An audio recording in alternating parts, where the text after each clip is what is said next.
होगी।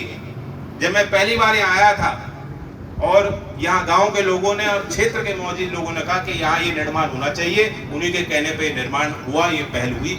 उस दिन भी मैंने कहा कि इसकी कोई सीमा नहीं, कितनी लागत लगेगी यहाँ इस क्षेत्र के लिए और खास तौर से छाटू के इस परियोजना के लिए मैं और भी पैसा लगाने को तैयार हूँ।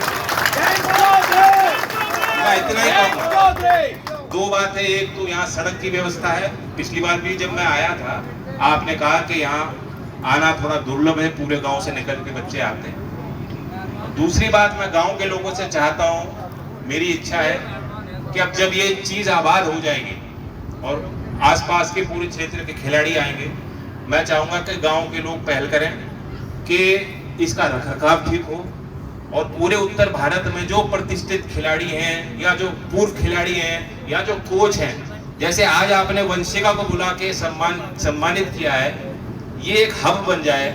उसी तरह से उसी संस्कार के साथ, उसी भावना के साथ आप इस जगह का प्रयोग करेंगे और दूर दूर के लोगों को यहाँ निमंत्रण देंगे, यहाँ आयोजन होंगे, प्रतियोगिता होंगी। मुझे भी आप अवसर दोगे कि बार बार मैं आके यहाँ देखूं, अवलोकन करूं और आपके बीच रहूं। मैं जो मुझे जिम्मेदारी मिली वो पूरी तरह से नौजवानों से जुड़ी हुई। चौधरी साहब ने यहाँ काम किया सामाजिक और आर्थिक परिवर्तन का। चौधरी अजीत सिंह जी ने जो मिल लगी, जो नया औद्योगिकरण हुआ, जो आधुनिकरण की जरूरत थी, गांव की तस्वीरें बदलने में उनका बड़ा योगदान है। नमस्कार। अब मुझे जिम्मा भारत सरकार ने दिया है कि ये जो पीढ़ी आई है अगली और जो आने वाले समय में इन्हीं क्षेत्रों के जो बच्चे पैदा होंगे, बेटियां पैदा होंगी, कैसे बेहतर शिक्षा की व्यवस्था से उनको जोड़ के नई रोजगार की संभावना उनके बना सकते हैं। कल मैं चंडीगढ़ में मैंने बैठक की, खेल के विषय पे फिर आ रहा हूँ और वहाँ 6 प्रदेश के कौशल विकास के मंत्री मेरे साथ मंच पे थे। पूरे उत्तर भारत के सारे विभागों को हमने निमंत्रण दिया और वहां मैंने एक प्रस्ताव रखा कि कौशल विकास के कार्यक्रम को भी उसमें हम खेल को जोड़ें, ताकि स्कूल में कोई बच्चा खेल रहा है, हायर एजुकेशन में कोई बच्चा खेल रहा है या उसके बाद भी यहाँ कोच हैं, पूरा इकोसिस्टम बनता है। इस ग्राउंड के मेंटेनेंस में लोग जो कारगर हैं, जो एडवेंचर स्पोर्ट्स में अपना कैरियर बना रहे हैं, उनको भी अगर कोई सुविधा मिल रही है तो उसको भी क्रेडिट मिलना चाहिए और उनको सर्टिफिकेट मिलना चाहिए और उस रोजगार को हमें एक मान्यता देनी चाहिए। तो उस मेरी पहल को सबने सराहा है। अब मैं शिक्षा विभाग में और कौशल विकास विभाग को बैठा के पूर्व अधिकारियों से, स्पोर्ट्स एसोसिएशन से, खिलाड़ियों से, सबको बैठा के इसकी भी हम रणनीति बनाएंगे। और मैं जानता हूं कि क्षेत्र का एक मिजाज रहा, एक टैलेंट रहा हमेशा से, शारीरिक क्षमताएं यहाँ किसी से कम नहीं बच्चों की।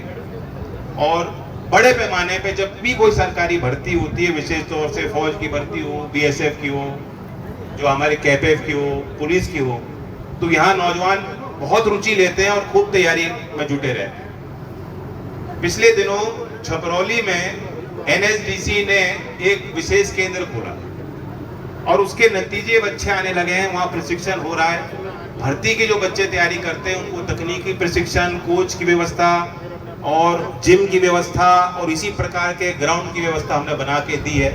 और पिछली भर्ती में भी बड़े पैमाने पे बच्चों की भर्ती हुई। वहाँ की बेटियों ने एनिमेशन का कोर्स किया और उनको मुंबई तक की कंपनियों ने ऑफर दिए हैं। अब मुझे उम्मीद है कि उनके जो पिता और माँ और पिता उनको अनुमति देंगे और वो जाके बाहर जाके काम कर पाएंगे।